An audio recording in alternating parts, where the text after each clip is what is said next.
가격, 눈앞의 이익이냐, 브랜드 가치냐. 밤 10시가 됐다. 밤이 깊었지만 날이 춥게 느껴지진 않았다. 역시 성공담을 풀어놓는 것은 기분 좋은 일이다. 잘 나가던 시절에 대해 말하거나 들으면 왠지 모르게 감정이 고양된다. 이러니 서점에 성공한 이들의 책이 넘쳐나는 것도 이해가 된다. 문득 노인을 바라보니 그는 눈을 감고 있었다. 도대체 무슨 생각을 하고 있는 걸까? 저 어르신, 아니 조커님.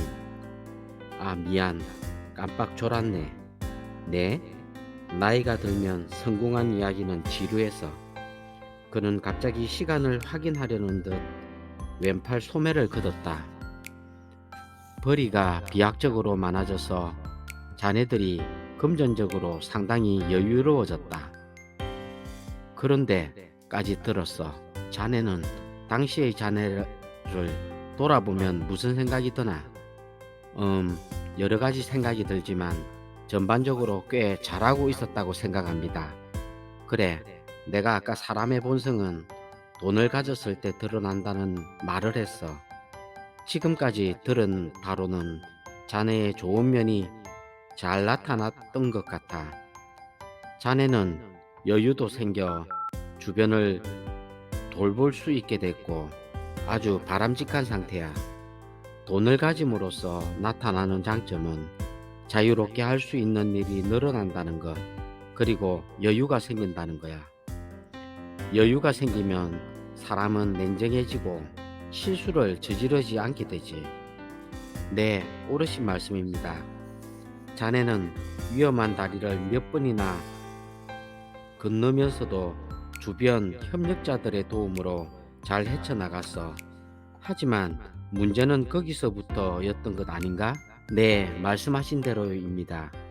당시 매장 두 곳의 매출을 합산하면 매달 1억 원을 넘겼으니 겨우 매장 두 곳이라 해도 저는 연매출 12억 원의 요식업체 오너였던 셈입니다. 은행을 그만두었을 때 은행원이 손님을 상대하는 장사를 하면 성공하기 어렵다고 했던 사람도 있었습니다. 그러나 죽을 각오로 하면 어떻게든 되는구나 하는 생각이 들더군요. 점차 크림 주먹밥의 인기는 안정권에 접어드는 것 같았습니다. 나름대로 인지도도 올라갔고요. 아르바이트 종업원을 더 고용할 여유도 생겼고, 저 또한 매일 직접 나가지 않아도 가게는 문제없이 잘 돌아갔습니다. 편의점으로부터 주먹밥 콜라보레이션 상품을 출시하자는 이야기가 나온 건 2호점이 궤도에 오르고 얼마 지난 후였습니다.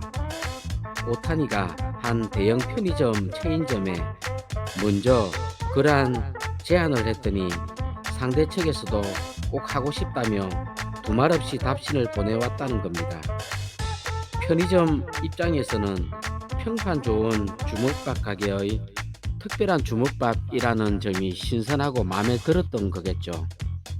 그리고 저희 입장에서는 베이가쿠 브랜드를 판매할 수 있는 절호의 기회였고요. 하지만 저는 그 이야기를 들었을 때 솔직히 망설였습니다. 그래서 하야마와 오타니를 불러서 미팅을 했죠. 오타니는 물론 찬성, 하야마는 반대, 저는 유보적인 입장이었습니다. 편의점에서 제시한 조건은 계약금 2,500만원, 로열티는 매출의 1%, 꽤 좋은 조건이었다고 생각합니다. 다만 공동개발이라고 해도 실질적으로는 크림 주먹밥 레시피를 건네야 하고 가격 결정권 또한 편의점 측에 있었습니다. 오타니는 지금은 인지도를 올리는 일이 가장 중요하다며 저희를 설득했죠. 그러나 하야마는 레시피를 건네준다는 점 때문에 반대했습니다. 자신이 고심해서 만든 회심작이었으니까요. 그 심정도 충분히 이해가 갔지만 사실 저는 그보다 편의점의 가격 결정력이 있다는 점이 마음에 걸렸습니다. 편의점 측에서는 주먹밥 매장의 매출을 올리기 위해 베이가쿠의 크림 중국밥의 인기에 편승하려는 목적이 있었습니다. 그리고 편의점 주먹밥의 가격대를 고려하면 분명 2,000원 내외로 출시할 계획이었을 겁니다. 1,000원에 파는 편의점 주먹밥이 있는데 과연 손님들이 3,000원을 내며 저희 가게에서 주먹밥을 사갈까요?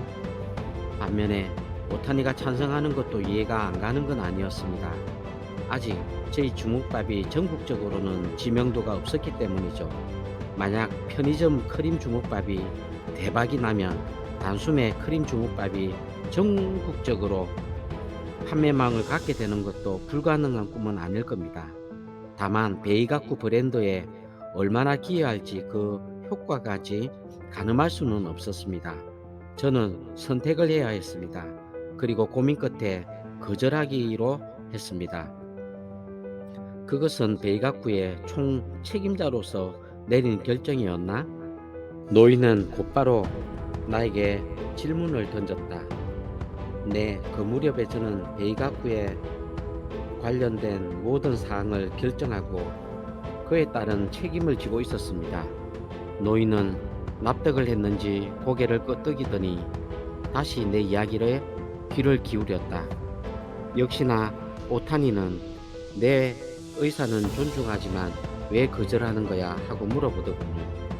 편의점에서 우리의 크림 주먹밥을 파는 건 분명 매력적인 일이야. 그런데 그 권리를 얻더라도 우리는 잃는 게 있어. 바로 가격 결정권이지. 처음에 내가 나한테 프랑스 음식에 관해 얘기했던 거 기억나? 그래, 기억나. 그 뒤 우리는 베이가쿠의 콘셉트를 결정했어. 그리고 지금의 내 생각은 이래. 가격 결정권이야말로 브랜드의 힘을 결정한다고. 스타벅스를 스타벅스로 있게 하는 건 뭘까? 사실 거기에 파는 건 고작해야 커피잖아. 일반 사람들이 커피 맛이 어떻게 다른지를 알 것 같아?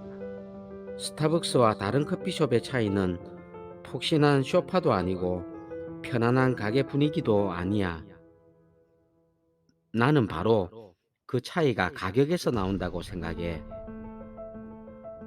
비싸기 때문에 가치가 있다고 생각하는 거지. 우리 크림 주먹밥은 주먹밥 중에서도 비싼 편이야. 하지만 손님들에게 그만한 가치를 제공하고 있다고 생각해. 그런데 그게 더 낮은 가격에 판매되면 지금까지 잘 되던 게 물거품이 될까봐 걱정돼. 오타니가 제 말에 설득이 됐는지는 모르겠습니다. 딱히 대답이 없었으니까요. 다만 제가 자신감 있게 말하는 모습을 보고 그 친구도 뭔가 느끼는 게 있었던 것 같습니다. 실제로 당시 주위에서도 제가 경영자로서 변화하고 성장하는 모습을 보고 종종 놀라기도 했고요. 오타니는 그때 저의 결단을 베이가쿠는 내 손으로 키운다 는 결의를 표명한 것이라고 받아들인 듯 했습니다. 그 뒤 실제로 경영에 대해 참견하는 일이 줄었거든요. 구독과 좋아요는 사랑입니다.